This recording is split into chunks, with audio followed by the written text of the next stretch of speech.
to another episode of the Voice newspaper and Global Sport in Colour sports magazine show. I'm here with Rodney Hines and Michael Facey, the esteemed Rodney Hines, Voice newspaper sports editor, Michael Facey, owner of Nothing Long News. How's it going, guys? Very well. Nice to be back. Yeah, good, at Wembley. Good. At Wembley. Yeah, we're at Wembley. Wembley. Yeah, Sorry. Wembley. No, Wembley. Big shout out to the FA. No, big shout out to the Lynch. FA. Big shout out to Danny Lynch. Yeah, Danny. All the guys down here, Louisa Fines, all of the guys who help us to, deliver the kind of content that we need to the audience that they know they need to. But thank you, guys. It's really appreciated. We're here ahead of some big games. But before we go into the Premier League stuff, I want to talk about the national team. Yeah. Because obviously they played a couple of games. One was here against Spain and the other was up in Leicester against Switzerland. Rodney, you were here for the Spain game. Your thoughts? Yeah, 82,000 of us crammed in on Saturday. I thought it was a great game of football, first of all. Thought the vibe and atmosphere was great. It was the homecoming, wasn't it? Yeah. Sadly, that homecoming was punctuated by a very, very good Spanish team who I think, as we were watching the game, you quite rightly said, came to prove a point. Had a point to prove. They had a disastrous World Cup. Obviously, had England ringing in their ears. Fourth best team in the world, apparently. And Spain came and did a job. And while there's a little bit of controversy at the end with Danny Welbeck's disallowed goal, I think it would have been a little bit unjust if it ended 2-2, because I thought Spain were the better team. Yeah, they were. I don't know if you got the armchair view, Michael. You weren't here in the crowd. What were your thoughts? Similar to Rodney's, it's just echoing his shouts right there. But I think England, after their 2 losses from the World Cup, that was their third, and it was just levels. Spain came, and like Rodney said, they proved their point, stepped up and reached their level. Just put England in their place, to be honest. Yeah, I think you're right. It's because I think we spoke about this before the World Cup, didn't we, Rodney? That every time that they've stepped up in quality in terms of opposition, they've kind of come unstuck. They haven't really risen to the challenge. I mean, they beat who they beat in the World Cup, and all credit to them for doing that. Because that's all you can do. Yeah, right. Yeah. But every time the bar seems to be raised in terms of opposition, they haven't quite. And I think the same problems that we saw prior to the World Cup within that England side every time they've played here is there was that one person to unlock that door through the middle just doesn't exist. And within the past 2 games, that's what we saw. Yeah, that's been exposed. The Switzerland game was the same, but there were 9 changes made for that match. I thought that was interesting in itself. I guess you couldn't play the whole team again. There was no point. Not with Premier League coming back friendly, wasn't it? Yeah, Premier League come back online and all the rest of it. But did any of the 9 changes, did anybody impress? And what did you think about the team cohesion? Team cohesion wasn't great. As I understand it, there was a big barn in the dressing room at half time, I heard, in the dressing room, where the players literally said, we got to sort this out. Some words were spoken. Some words. I think plus points for me with Danny Rose. And obviously Marcus Rashford, another goal, because he scored in the loss against Spain, but he scored the winner against Leicester. And this is a guy that can't get into the United first team right now. But we all know, and we've talked about it forever, a star is born there. So what I would say about England is this. You're quite right, when they've stepped up, they've lost. But I like what the manager, Gareth Southgate, is trying to do.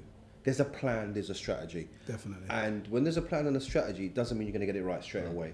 And he has quite rightly said, we've got a long, long way to go. He said that after the World Cup. He said that certainly after these 2 friendlies. So, listen, I think there's a feel-good factor about England, but ultimately it's results that keep that going. Yeah. I was reading an article by, or a Q&A by, with John Barnes in the Metro. Did you read it? I don't know if you read it this week. I read it. He had some pretty pointed things to say. I don't know if you saw it, Michael, but one of them was that he thinks that we should scrap the 5 at the back and we should go to a flat back 4. What do you think about that? I mean, there's always going to be people who have that point of view, but do you think that Gareth Southgate's on the right track, or do you think we should switch it up? No, I think it should stay as it is. I think even if we was to go to a 4, which then brings in the right and left midfield, there's still that, can they deliver that ball into the box for the strikers? But that's what he was saying. He was saying that the players that we've got going down the flanks at the moment are more dribblers, as opposed to people who are going to look to provide a ball for the likes of Kane or whoever the target man is. As a result, we don't get the best out of Kane. He can have moments like he has done where he's seemingly anonymous. A lot of people have put that down to fatigue, but there's also that element of, do we have enough aspects of our game that create opportunities for him? That's my point. No, I don't think the game right now, especially for most of the players in the world, has right and left midfielders anymore that can deliver that ball like the old Beckhams of the world. It's now a wing-back game with dribblers that can do both flanks up and down. And what they do is cut in and send that ball in on the floor or put it behind or in front so the strikers can do their stuff. It comes back to your point then, really. We haven't got that player that... creative flair through the middle. Yeah, through the middle. And we're not going to get them overnight, by the way. I would say two things on that. One, let's stick with what we got at the moment. If he wants to play it that way, let him play it that way. But I think if you're going to be a really, really good team that's going to win a World Cup or a European Championship, you have to learn flexibility within the moment, those 90 minutes. Yep. Because depending on what the opposition do. Do you know what I mean? So it's a mixer. I just like the fact that he's got a plan. He has changed the system from the previous incumbent.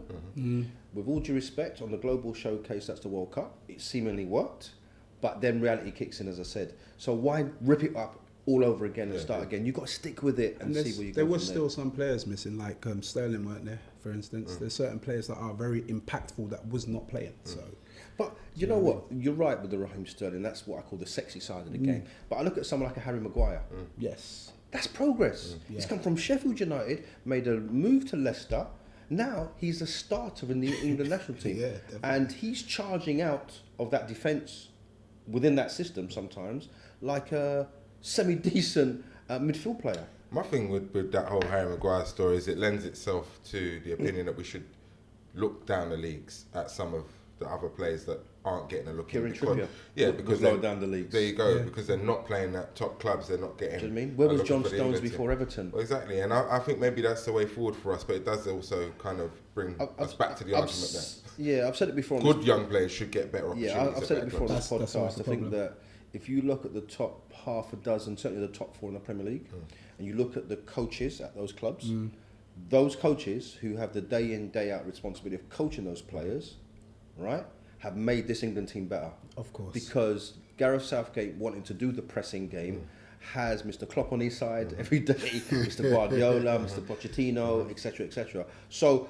I think it's now about not Gareth Southgate necessarily developing those players. That's the club manager's job. Yeah. It's Gareth Southgate when they're away at St George's Park, wherever they are in the world, just taking that and tweaking the system and getting it to work. Yeah, just getting them ready for the opposition that they're Because facing. all those clubs that I mentioned at the top of the Premier League are playing that pressing system. Yeah. So it's not going to be strange. It's not going to be strange. It's normal now to them, it's isn't it? normal. Talking about two teams that press, let's segue into the Premier League. Big game here this weekend. Massive game. Which one's that then? Liverpool versus Tottenham. Oh yeah, sorry. It's Yeah. the early kickoff. Oh, those guys. It's Not Watford, Man Not United. Watford, Man United. These guys, not Watford, Man United. Although, you know, Watford fans, I'm sure that's a big game for you, given that you beat us last time out. We'll get to that.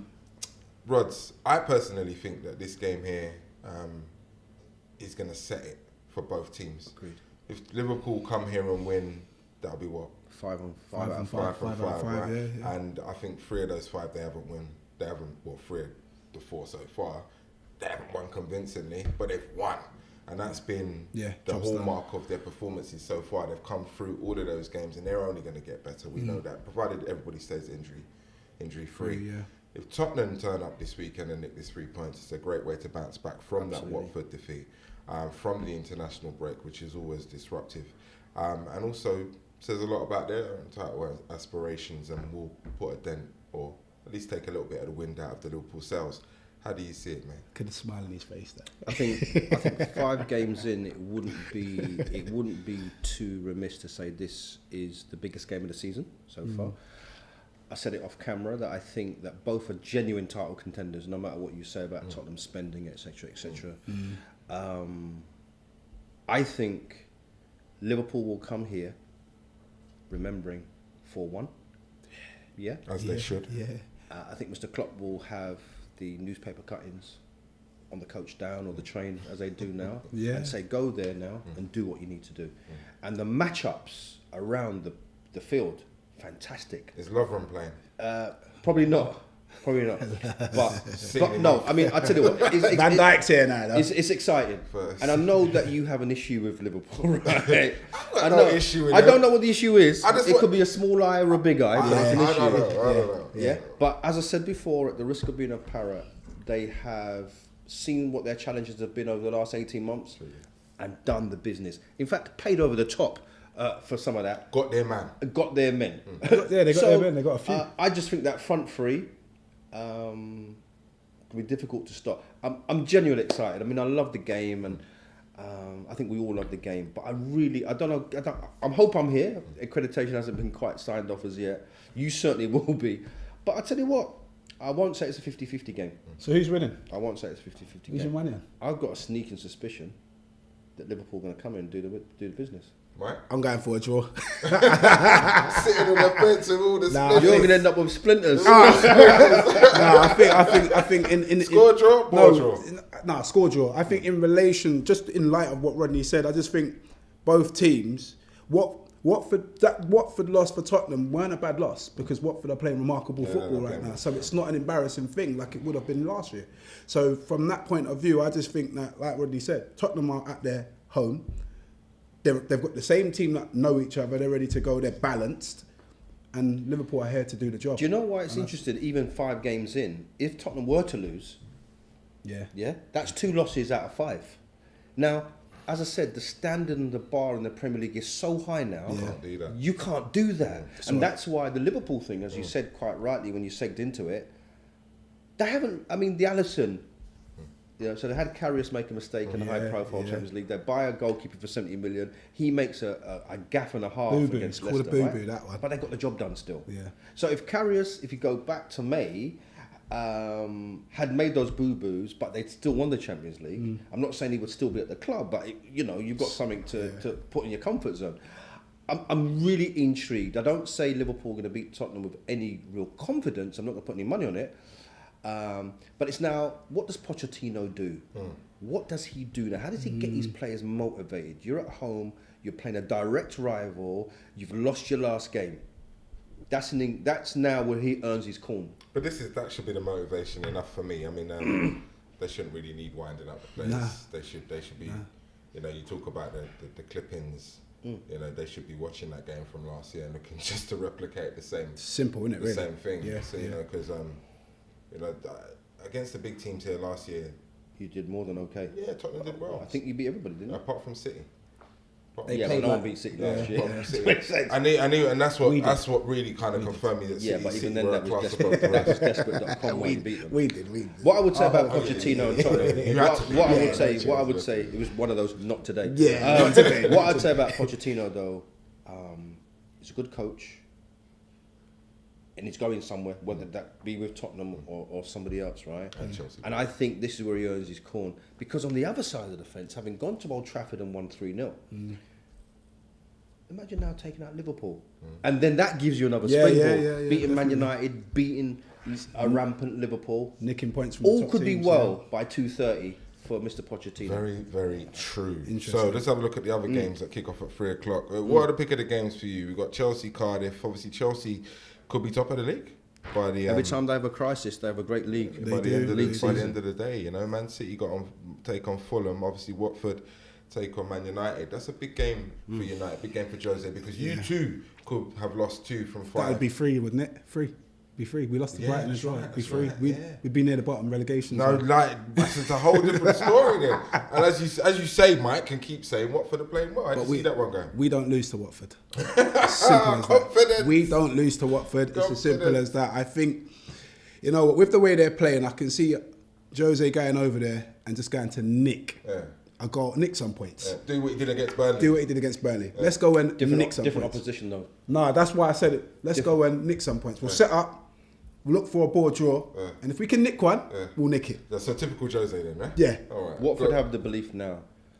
I mean, it's obviously too early, but I've heard some noises coming out of their camp that we're the new Leicester. Yeah. It's far too early for that, right? Who's talking that? No. In terms of points of last year and where they're at this year, everything, all the stats match up to what Leicester were doing. And what I'm saying is, I think that Troy Deeney's fit as well. I think if we go back to the Tottenham loss at Watford, for me that was about Watford being very good. Yeah. But they were ignited by a sloppy Tottenham, if I'm honest. Well, I think you were sloppy. Tottenham. I don't know if they were sloppy more so than they were. Anybody watching that game, and I certainly did on TV, Tottenham should have been out of sight inside the first half. But then I could also say that you should have been out of sight against Tottenham at Old Trafford, Yeah, and the game ends 3-0. Yeah. That's what I'm saying. It will settle down. I think Watford are good enough to win that game against Man United. Yeah. Because at the moment you don't know what United is going to turn up. You don't know who's turning up. And the conundrum that I always love about these games right now, there's an international break that has interrupted some momentum. Yeah. So let's see.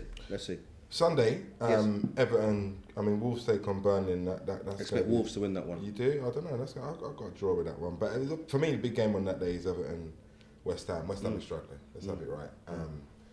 Not an easy place to go, but you think they're going to win, don't you, Rich? I do, yeah.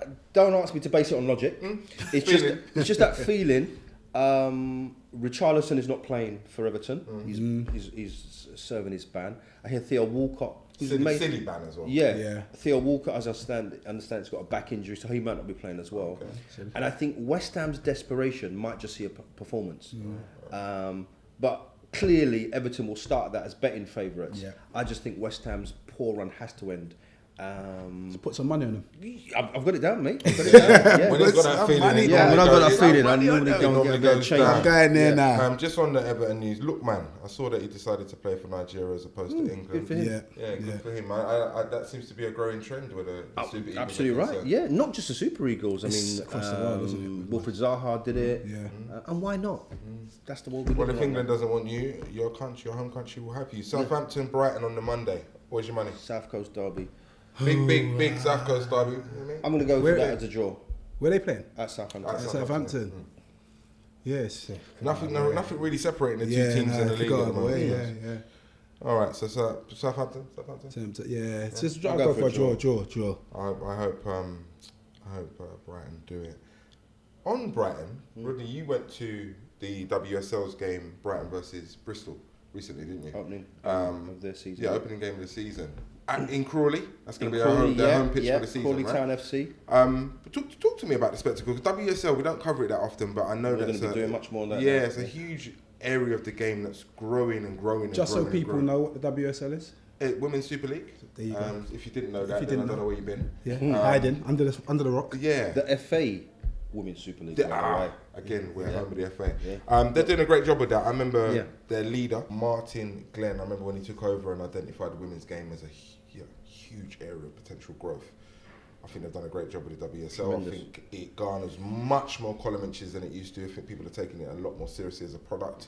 What was the game like? What was the quality like? What was the experience like, Rods? The experience was great. It helps when the sun's out.